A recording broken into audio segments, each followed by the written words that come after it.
பொலிவுடன் மாலை நியூஸ். கன்னியாகுமரி மாவட்டம் வெள்ளிமலை இந்து தர்ம வித்யா பீட சமய வகுப்பு மாணவ மாணவிகள் வித்யாஜோதி பட்டமளிப்பு விழா ஊர்வலம் நடைபெற்றது.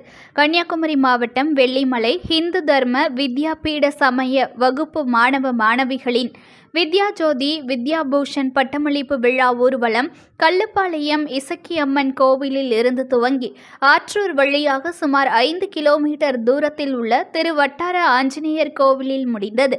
இந்நிகழ்ச்சியில் காவிக்கொடி அணிவகுப்புடன் செண்டை மேளம் முழங்க கண்ணன், ராதை, விநாயகர், முருகன், சிவன் உட்பட பல கடவுள்கள் வேடமணிந்தும், விவேகானந்தர், பாரத் மாதா வேடமணிந்தும், முத்துக்கொடை ஏந்தியும் மந்திரங்கள் முழங்க ஊர்வலமாக வந்தனர். இந்நிகழ்ச்சியில் சமய வகுப்பு மாணவ மாணவிகள், சமய சான்றோர்கள், சந்நியாசிகள் உட்பட 10,000த்திற்கும் மேற்பட்டோர் கலந்து கொண்டனர். புத்த புது பொலிவுடன் மாலை நியூஸ்.